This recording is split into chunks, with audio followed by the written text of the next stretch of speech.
brothers of America, I am proud to belong to a religion which has taught the world both tolerance and universal acceptance. We believe not only in universal toleration, but we accept all religions as true. I am proud to belong to a nation which has sheltered the persecuted and the refugees of all religions and all nations of the earth. पूरी दुनिया को inspire करके भारत वापस आने के बाद स्वामी जी ने अपने गुरु श्री रामकृष्ण देव के ऑनर में गंगा के किनारे एक ऐसी जगह की स्थापना की जिसकी नींव इस विचार पर रखी गई, आत्मानो मोक्षम जगत हितैषी, यानी अपने आत्मा के कल्याण के साथ साथ जगत की सेवा। आज भी उनके जाने के बाद बेलूर मठ में रामकृष्ण मिशन के माध्यम से वही आदर्श और विचार नई पीढ़ी को सिखाया जा रहे हैं। मैं हूं अमित और ये है मेरी West Bengal travel wish list की तीसरा स्थान, Belur Math, the temple of universal religion.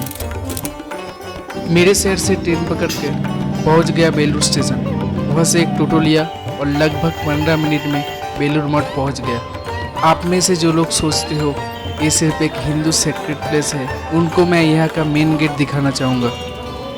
देखिए, इस गेट पर हर धर्म के सिंबल्स बने हुए हैं, यानी इस धरती का हर एक इंसान का यह वेलकम है। मैं कहीं भी जाता हूँ ना, तो मुझे ऐसी छोटी छोटी डिटेलिंग ढूंढना बहुत अच्छा लगता है, क्योंकि उनमें अक्सर एक मैसेज छुपा हुआ होता है जिसे हम अक्सर ध्यान नहीं देते। ये बेलूर मठ है हेडक्वार्टर्स ऑफ ऑल रामकृष्ण मठ एंड रामकृष्ण मिशन। मठ वो जगह है जहाँ मॉन्क्स मेडिटेशन, प्रे और स्पिरिचुअल जीवन पर ध्यान देते हैं, और कृष्ण मिशन का काम है लोगों की सेवा करना, जैसे स्कूल चलाना, हॉस्पिटल और help of people. Main gate में ही आपको देखने को मिलेगा यह का मोटो, आत्मानो मोक्षम जगत हितैषी। ये एक संस्कृत श्लोक है ऋग्वेद से, जो स्वामी जी का विजन था। स्वामी जी का मानना था कि खुद को सुधरना और पहचानना ही काफी नहीं है, आपको अपनी स्पिरिचुअल ग्रोथ के साथ साथ इस दुनिया की भलाई के लिए भी काम करना चाहिए। एंड मैं भी इस बात पे एग्री करता हूँ, क्योंकि मेरा भी मानना है true spirituality equal to self development plus service to humanity. यह है श्री रामकृष्ण टेम्पल। वेस्ट बंगाल में हम सब उनको भगवान मानते हैं। वे दक्षिणेश्वर टेम्पल के पुजारी थे। उनकी एक फेमस बानी है, जोतो मत तोतो पथ, यानी भगवान तक पहुंचने के लिए रास्ते अलग अलग हो सकते हैं, लेकिन मंजिल एक ही होती है। इसी बात से प्रेरित होकर स्वामी जी ने उनकी बात पूरी दुनिया तक पहुंचाई, और मंदिर का ऐसा डिजाइन बनाया गया कि अगर आप ध्यान से देखें तो इसके आर्किटेक्चर में हिंदू मंदिर का कलश, मस्जिद जैसा डोम्स एंड चर्च जैसा प्रेयर हॉल एक साथ नजर आएगा। मंदिर के अंदर श्री रामकृष्ण देव की मूर्ति और उनकी अस्थि अवशेष है, जिसके कारण भक्तों के लिए ये जगह और भी पवित्र बन जाता है। इसलिए रोज यह हजारों लोग आते हैं, लेकिन आज थोड़ी भीड़ ज़्यादा ही है, क्योंकि यहाँ पर योगा से जुड़ा हुआ एक प्रोग्राम चल रहा है। इसलिए मैं भी चलने लगा प्रोग्राम की तरफ। वहाँ जाकर देखा कि छोटे छोटे बच्चे बहुत ही डिसिप्लिन के साथ योगा और एक्सरसाइज परफॉर्म कर रहे थे, और जानने को भी मिला इससे क्या क्या फायदे होते हैं।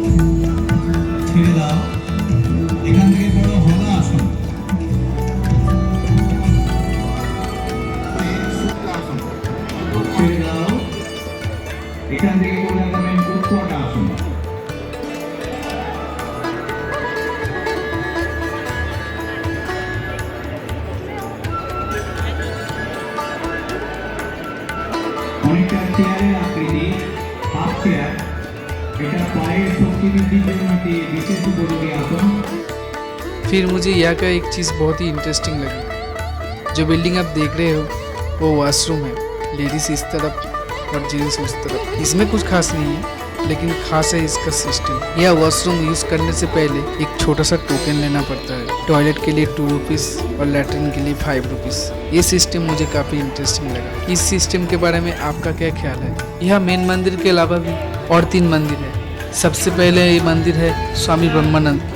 वो थे श्री रामकृष्ण देव की बहुत ही करीबी शिष्य और रामकृष्ण मिशन का पहला प्रेसिडेंट। ये मंदिर उनकी समाधि पर बनाया गया है। अगला मंदिर है माँ शारदा देवी का। शारदा देवी रामकृष्ण देव की पत्नी थी, और उन्हें सब श्री माँ के नाम से भी जानते हैं। ये मंदिर एकदम गंगा के किनारे बना हुआ है। अब 12 बज चुके हैं और मंदिर से बाहर जाने का समय हो गया है। यह मंदिर सुबह लगभग 6 बजे खुलता है और दोपहर 12 बजे बंद हो जाता है। फिर दोपहर 3:30 बजे खुलता है और रात 8:30 बजे तक खुला रहता है। यह का ये सिस्टम मुझे एकदम अच्छा नहीं लगा। ऐसा क्यों? आगे जाके आपको दिखाऊंगा। पहले यह का भोग खाने चलते हैं।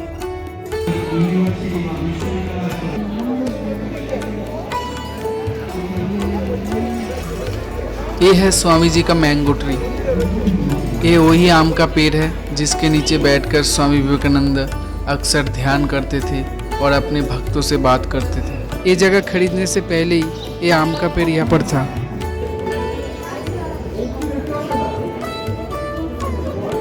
ये है खाने का कूपन। एक कूपन का प्राइस 25 रुपीज़। खाने के लिए काफ़ी लंबी लाइन लगी हुई थी क्योंकि बहुत सारे स्कूल के बच्चे आए थे यहाँ पर प्रोग्राम अटेंड करने के लिए, इसलिए हमें लगभग आधा घंटा लाइन में खड़े रहना पड़ा। माँ होते बहुत करने। और ये है वो विशाल हॉल जहाँ पर खाना खिलाया जाता है। ये हॉल काफ़ी बड़ा है। अंदर चेयर टेबल का भी अरेंजमेंट है। लगभग 500 लोग एक साथ शांति से बैठकर खाना खा सकते हैं।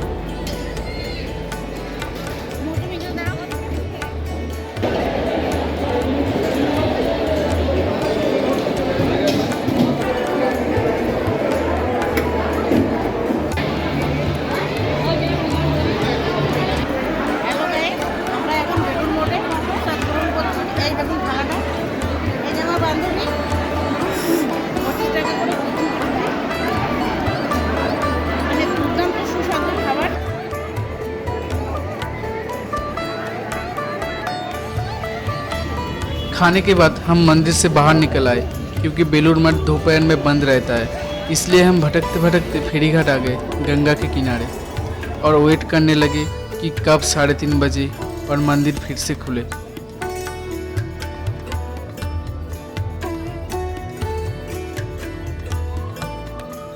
लेकिन सच कहूँ तो ये जो 3-4 घंटे का ब्रेक होता है उससे हम सब टूरिस्ट को बहुत तकलीफ होती है क्योंकि बाहर ऐसी कोई प्रॉपर जगह नहीं है जहाँ लोग आराम से बैठ सकें। रोड पर ट्रैफिक भी काफ़ी होता है और एरिया थोड़ा कियोटिक भी लगता है। मजबूरन लोगों को फुटपाथ पर ही बैठना पड़ता है। सबसे ज़्यादा मुश्किल होती है बच्चों और बुजुर्ग लोगों को क्योंकि इतनी देर धूप में खड़े रहना और घूमते रहना उनके लिए आसान नहीं होता। ज़्यादा लोग यहाँ अपनी फैमिली के साथ आते हैं। घर पर तो हम लंच के बाद थोड़ा रेस्ट कर लेते हैं, लेकिन यहाँ बस थोड़ी सी जगह ढूंढनी पड़ती है बैठने के लिए। हम सब इतनी दूर से आते हैं एक दिन शांति और सुकून महसूस करने के लिए, इसलिए ये रूल मुझे पर्सनली अच्छा नहीं लगा। आपका क्या ओपिनियन है? जैसे मायापुर में रेस्ट हाउस और बैठने की जगह होती है, क्या वैसा सिस्टम यहाँ भी होना चाहिए?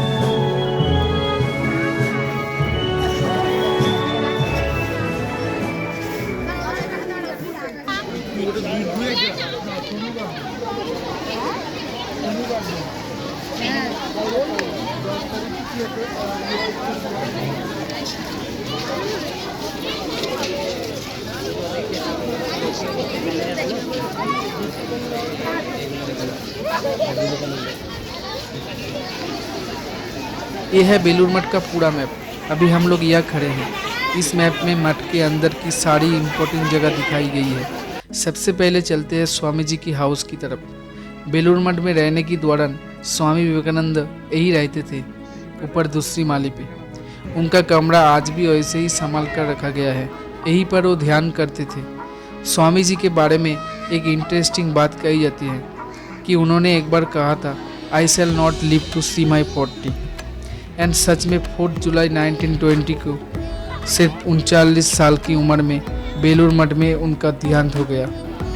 सिर्फ इतना ही नहीं, बेलूर मठ में गंगा के किनारे उन्होंने एक जगह भी दिखा दी थी अपने शिष्यों को उनका अंतिम संस्कार के लिए, और आज उसी जगह पर है स्वामी विवेकानंद टेम्पल। अब बहुत हो गया घूमना और हिस्ट्री जानना। चलते हैं गंगा किनारे, बैठते हैं और शाम के बेलूर मठ की एनवायरनमेंट का लुत्फ उठाते हैं।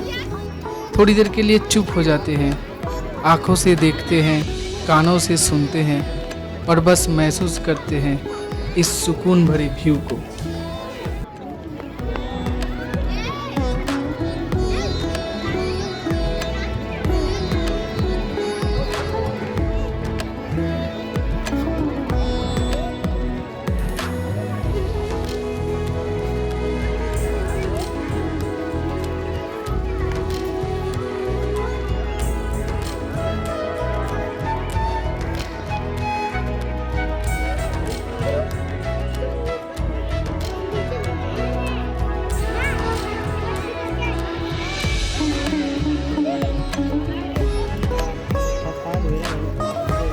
यही था मेरा आज का बेलूर मठ का day. I hope you guys like it. जितना मैं जान सका मैंने आपको इस जगह की एनवायरनमेंट, हिस्ट्री और यह के उद्देश्य के बारे में बताया।